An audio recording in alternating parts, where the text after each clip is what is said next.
Kulang na lang sabihin sa atin ng Panginoon. Alam mo ng kuha, wala tayong pakundangan sa ating mga paso. Pagka tayo sinalang Aloha, aloha. I'm Patrick Guzman. I represent. Oh, I'm one of the members of the contingent from Hawaii. There's 7 of us with 3 of the wives. We're here basically to do God's work. So we recognize that just a bunch of us just got together, all the missions and principles and values. The bottom line, the sole purpose, the sole reason for us being knights is to serve God. And we believe this is one of the many ways to serve God, just bringing God's light. And we bring mobility, the opportunity to out of dignity for our brothers and sisters to provide them the mobility and for the struggling. We bring the wheelchairs. I believe we're bringing 30 wheelchairs for this province, if I'm not mistaken. Anyway, thank you for the welcome, the hospitality on behalf of the Hawaii Knights of Columbus.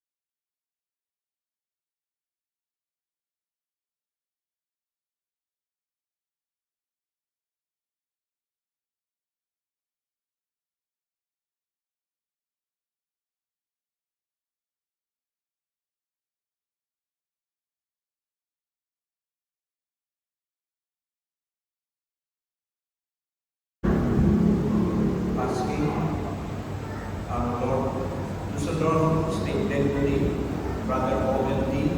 Dusodor State Secretary, Brother Julie Huber, Dusodor State Warden, Glenn Spaldon, Dusodor State Program Director, Marlon Anyango, Special Assistant for F. Si Brother Man. Sa ngalan po nila, nais natin tanggapin ang buo o bahagi ng District of Hawaii. Unahin po si Brother. Saluhan po natin ang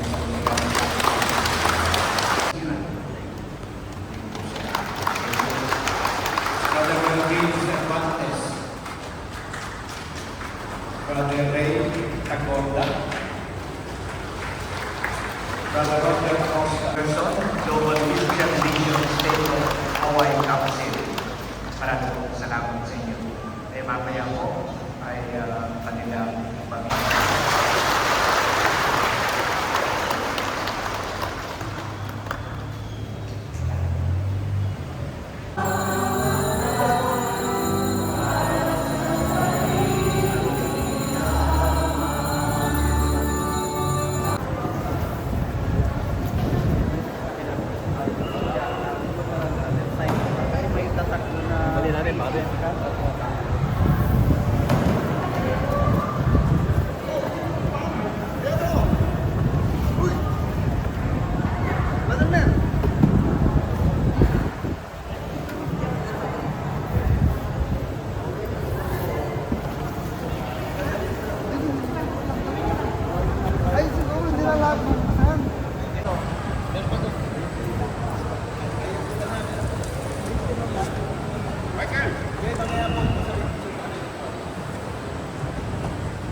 puso natin. Kailangan mga 10.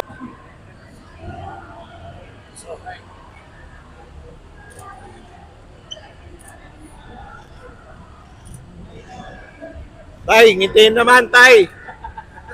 Masaya ka, may wheelchair ka. Yan.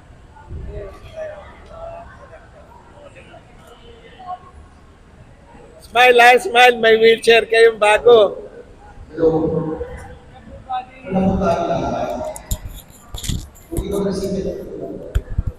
This is more than just a piece of equipment. It represents compassion, kindness, and a true commitment to serve others.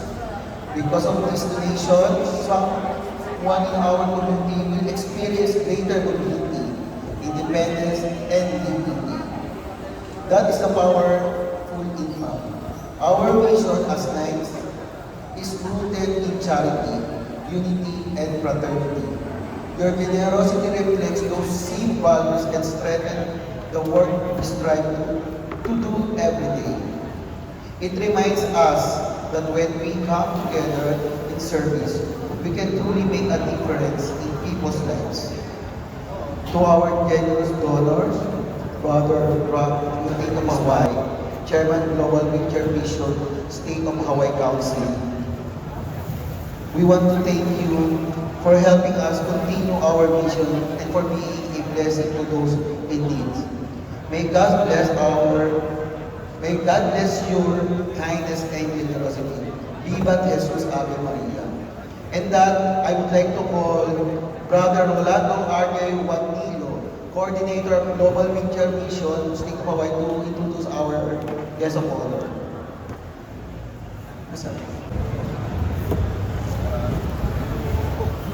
Magandang umaga po sa inyo lahat.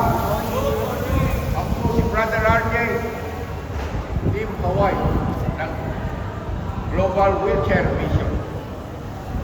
Una, nagpapasalamat po sa inyong Grand Knight, sa inyong District Deputy sa kanilang pagtulong. At higit sa lahat, ay nais kong ipakilala sa inyo ang Team Hawaii ng Global Wheelchair Mission. Isa po ito sa mga Knights of Columbus program na ginagampanan namin. Lahat po ng aming ginagawa ay voluntaryo. Nais ko pong ipakilala sa inyo, una sa lahat, ang aming District Master, Brother Pat Guzman.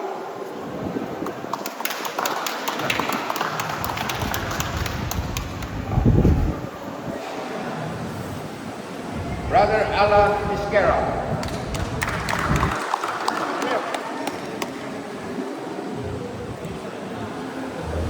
Brother Lorenzo Gama.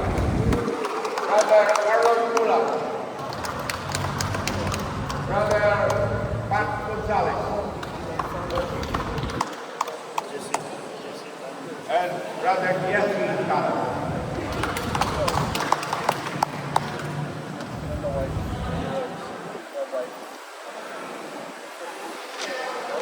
Nagkikilala ko po sa inyo ang aming Team Hawaii na kasama ko sa Hawaii na nagtulong upang magkaroon ng wheelchair patungo dito sa Pilipinas.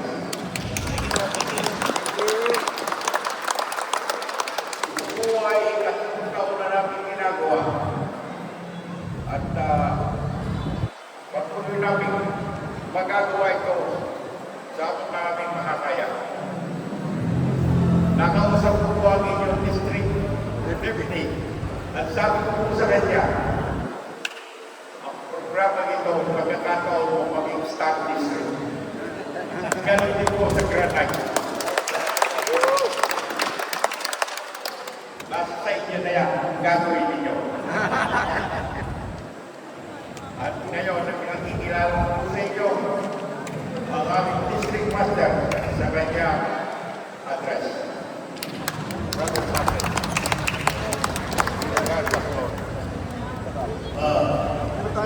You got to speak Filipino. Forgive my Thank you. Salamat. Thank you for sharing your love. Thank you for allowing us to share our love. Allowing us to pursue the community. Thank you.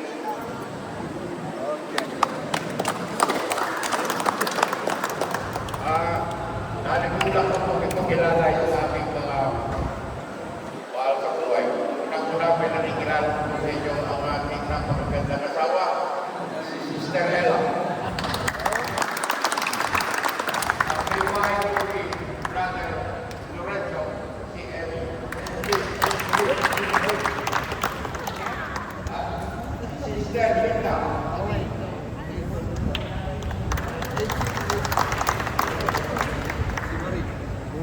Oh, and also Sister Marie.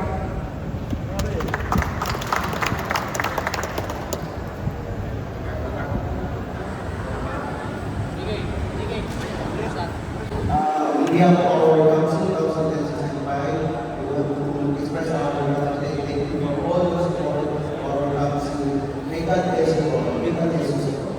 Makati Zoo.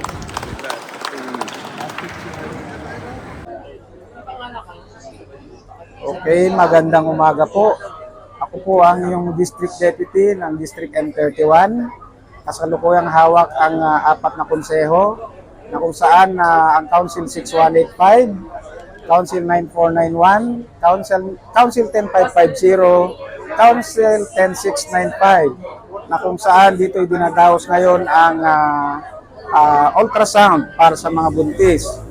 At pangalawa, kami po bilang District Deputy, tinanggap po namin ang wheelchair donation ng ating counterpart sa pangunguna ng ating District Master ng Hawaii District at ang kanilang council. Nawa itong wheelchair na ito ay makatulong sa ating pamayanan at sa ating bayan. Muli po ang aming pasasalamat sa pagbigay o pagtulong sa nangangailangan, lalong-lalo, higit sa mga nangangailangan ng wheelchair. Muli po, magandang umaga sa inyong lahat. Okay na ba yun? Good morning po sa lahat po ng ating mga brother knights, sa mga manunood, sa mga sisters and brothers po. Ngayong umaga po, dito sa Parish of the Holy Cross, ginanap po namin ang dalawang proyekto mula sa Knights of Columbus. Una po, ang pamimigay ng mga wheelchairs na nagmula po sa Konseho ng Hawaii. At pangalawa po, ultrasound po para sa mga pregnant women. Kahit hindi na po buntis ay kinikater na po namin dito. Katulad po na may sa prostate, sa fatty liver, at lahat po na basta may referral po ng doktor ay kinikater na rin po namin dito. Ito pa isa pakikipagtulungan po namin sa Luzon North Jurisdiction under po sa aming kasama sa konseho na si Luzon North Deputy Brother Pascual Cabrero. Ito po ang nagdalain nito upang matulungan namin yung mga kababaya at mga deboto po ng aming simbahan na nangangailangan po ng tulong katulad po ng wheelchair, na hindi makabili ng wheelchair. Pangalawa po yung mga ultrasound na napakamahal po ang halaga pag ito ay ginawa natin sa clinic or sa ospital. So ito po ibibigay po namin ng libre sa ating mga kasamahan po natin sa pananampalataya sa simbahan. So sana po, ini-invite ko rin po lahat po ng mga brother knights po natin, mga brothers na gusto maging miyembro ng Knights of Columbus na makatulong. I-invite ko po kayo na sa February 28 po, meron ko kaming first degree exemplification sa aming konseho. Sa mga nagnanais po na mag-join po sa amin, makipag-coordinate lang po sa amin at sa buong miyembro ng Knights of Columbus. Ila po, maraming salamat, Viva Jesus. God bless us all. Nais po nating pasalamatan ang Knights of Columbus sa pagtataguyod ng pagtulong, lalo na doon sa ultrasound sa mga kababaihan na nagdadalang tao. Malaking tulong po ito para sa kanila sa pag-aayos ng kanilang mga supling at pagpapatatag ng ating pagkakabuklod bilang isang samahan ng simbahan na patuloy na nagtataguyod para sa kagalingan at kapanatagan ng bawat pamilya. Kaya minsan pa, nais po nating pasalamatan ang Knights of Columbus sa pamumuno ng ating Grand Knight, si Brother Roman. Maraming salamat po.